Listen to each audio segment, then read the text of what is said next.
बिस्मिल्लाहिर्रहमानिर्रहीम। बेटा आज का हमारा लेक्चर है about the deuteromycota, the last group of the fungi. हम फंजाई के ग्रुप्स के बारे में पढ़ रहे थे, जिसमें द ड्यूटेरोमाइकोट्स के बारे में हम आज थोड़ा सा, क्योंकि ये ज़्यादा बड़ा ग्रुप नहीं है, छोटा सा ग्रुप है, और इनको हम बेटा कहते हैं इम्परफेक्ट फंजाई, क्योंकि इस ग्रुप के अंदर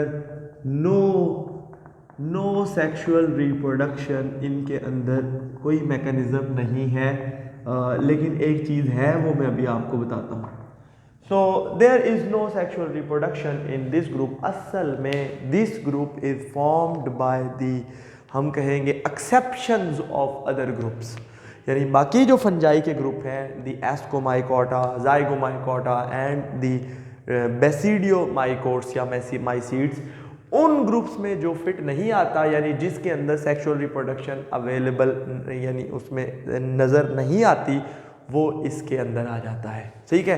तो लेकिन बाद में इवन हम कहेंगे सबसे ज़्यादा जो है वो जो इम्परफेक्ट फंजाई है, वो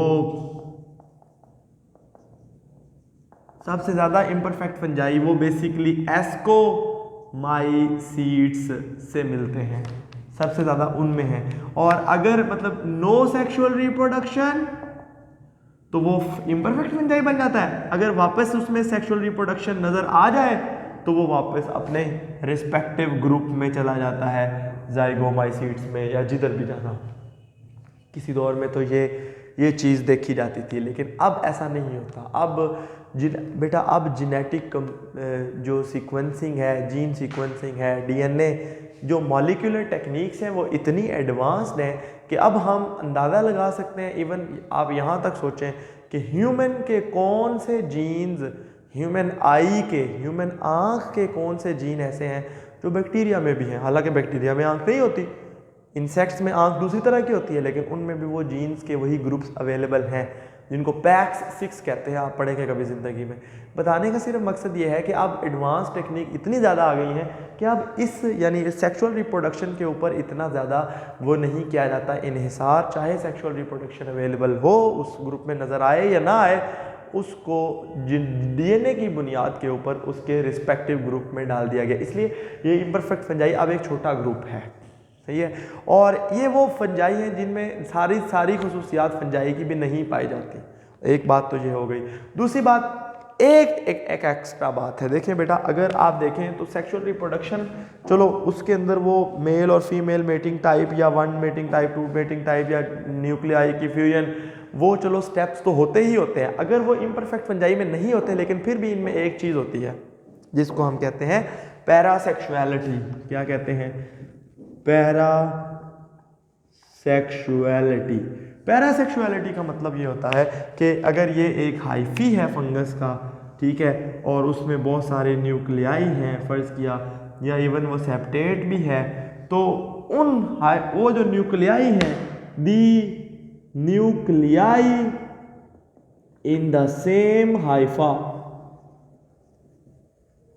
दे एक्सचेंज जेनेटिक मटेरियल।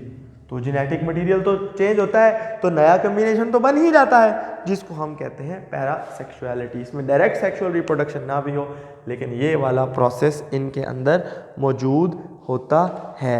और इसके बाद अगर मैं आपको बताऊं तो इसकी एग्जांपल्स, और फिर एक चीज़ रह गई है, दैट इज़ अबाउट व्हाट उसे एसेक्सुअल रिप्रोडक्शन इनकी किस तरीके से होती है, बाइकोनिडिया। हाँ जी बाइकोनिडिया। तो इसकी एग्जांपल है, यानी ये इनकी सेक्सुअल रिप्रोडक्शन नहीं होती बाकी, और इनके अंदर कोनिडिया बनते हैं, कोनिडिया फॉर एसेक्सुअल रिप्रोडक्शन। और मसलन मैं इसकी एग्जांपल देता हूँ, पेनिसिलियम। ठीक है जी, फ़र्ज़ किया ये पेनिसिलियम है। पेनिसिलियम का फ़र्ज़ किया ये उसका जो है वो माइसीलियम है, ये उसके हाइफी इधर उधर फैले हुए हैं, ये वो उसके कुछ मॉडिफाइड हाइफी होते हैं, उनको हम कहते हैं कोनिडियोफोर्स। क्या कहते हैं? ये है जी एक फ़र्ज़ किया हाइफा, इसको हम कहते हैं दी कोनिडियोफोर्स, पेनिसिलियम के फ़र्ज़ किया। तो इसके जो कोनिडिया होते हैं वो इस तरह चेन्स की शक्ल में इसके ऊपर लगते हैं, लाइक दिस 1 2, इस तरह ब्रश की तरह से। ये कोनिडिया है, यानी ये क्या है? कोनिडिया। और ये क्या है, कोनिडियोफोर्स, यानी modified hyphae on which conidia are formed. ये तो हमें समझ आ गई कि ये जो है वो जो इनके अंदर एसेक्सुअल, बाकी जो है इसकी एग्जांपल, ये पेनिसिलियम है। पेनिसिलियम को ब्लू ग्रीन मोल्ड भी कहते हैं। यही वो फंगस है जिससे सबसे पहली दफ़ा पेनिसिलिन ली गई थी, जो एक एंटीबायोटिक है, पहली दुनिया की एंटीबायोटिक जिससे पेनिसिलियम। इस तरह बेटा इससे एस्परजिलस, ये एक ऐसी फंगस है जो बीमारियां काज करती है। एस्परजिलस, ये एस्परजिलोसिस, ये सांस की बीमारी इंसानों में। फिर हेलमिंथोस्पोरियम और बहुत सारी हेलमिंथोस्पोरियम, बहुत सारी फंजाई जो है वो बेसिकली इसका वी से दैट इस ग्रुप का हिस्सा अभी तक हैं। और वो जो है पेनिसिलियम के बारे में हमने बात कर ली है तकरीबन सारी की सारी, और ये आप पढ़िएगा, इसमें कोई मजीद बातें हो तो मुझसे पूछेगा। लैंड एडाप्टेशन ऑफ फंजाई के बारे में हमने अगर बात करनी है तो वो ये है कि फंजाई एक बड़ा ही ना ढीठ ग्रुप है, सही है। So they are we say that although उनके लिए जो बेस्ट है वो क्या है, बेस्ट ग्रो या grow best on moist habitat, ऐसी जगह जहाँ पे थोड़ा सी नमी हो और फूड भी हो, यानी ऑर्गेनिक मटेरियल भी हो, वहाँ पे ये बेस्ट ग्रो करते हैं। पर fungi can grow anywhere, fungi can grow anywhere. अब ऐसा क्यों है, किस चीज़ ने फंगस को इतना ज़्यादा बना दिया है कि वो किसी भी जगह पे ग्रो करने की सलाहियत रखती है? तो वो बेटा फंजाई की कुछ खुसूसियात हैं जिनमें से फ़र्ज किया सबसे पहली जो फंगस की खुसूसियात हैं जो उनको लैंड हैबिटेट के साथ जो है वो अडॉप्ट करती हैं। तो सबसे पहली बात यह है कि दे हैव एक्सटेंसिव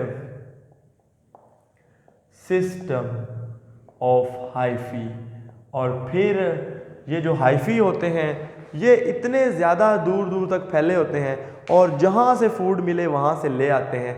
और अगली बात एक इम्पॉर्टेंट ये है कि जहाँ से भी फूड मिल रही हो ना, ये वहाँ से अपने साइटोप्लाज्म के अंदर उस फूड को मूव करते रहते हैं। ये बड़ी इंपॉर्टेंट बात है, इसको कहते हैं साइटोप्लाज्मिक मूवमेंट्स, यानी जहाँ से एब्जॉर्ब किया वो तो किया ही किया, लेकिन उसको ट्रांसपोर्ट भी बड़ी स्पीडी हम कहेंगे, एंड स्पीडी ट्रांसपोर्टेशन, यानी जो भी मटेरियल यहाँ से उन्होंने किया वो यहाँ से दवा इन साइटोप्लाज्मिक मूवमेंट्स के जरिए अपनी टिप तक पहुँच जाएगा, हर जगह तक पहुँच जाएगा, सही है। स्पीडी ट्रांसपोर्टेशन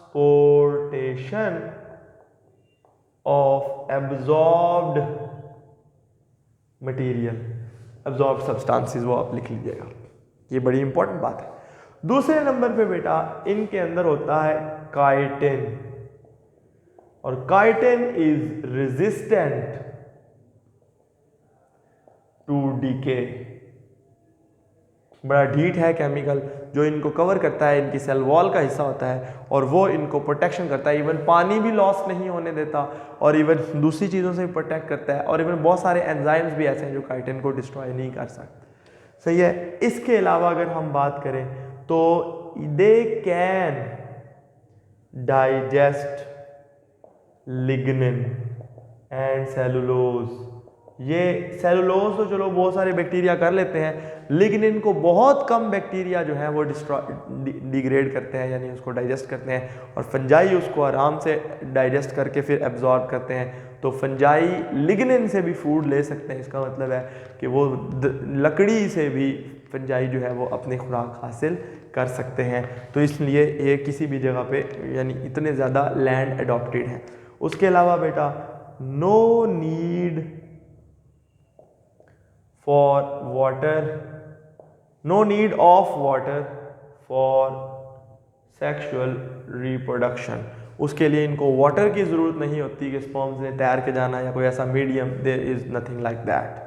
फिर fungi they can, number 5, they can tolerate temperature and pH extremes.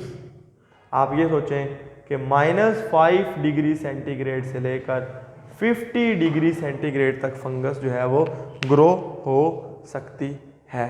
तो fungus can grow from -5 degree centigrade to 50 degree centigrade and even above. So this is what we say the most important adaptation of the fungi. इसलिए आप देखें कि freezer के अंदर पड़ी हुई रोटी को भी फंगस लग जाती है तो ये एक बड़ी इम्पॉर्टेंट बातें कुछ हैं। फिर उसके अलावा इनके हाइफी जो हैं, नंबर 1 हाइफी को मॉडिफाई किया जा सकता है और मॉडिफाइड इनटू सर्टेन स्ट्रक्चर्स, मसलन राइजॉइड्स जो हाइफी को पकड़ के रखती हैं उसके ऊपर सबस्ट्रेट के ऊपर यानी फूड के ऊपर, तो ये आराम से अपनी खुराक हासिल कर सकते हैं। तो ये कुछ लैंड एडॉप्टेशन है फंजाई की, जिसकी वजह से fungi are so much successful on this terrestrial environment. इधर वो पड़ी है, वो उसे क्या कहते हैं,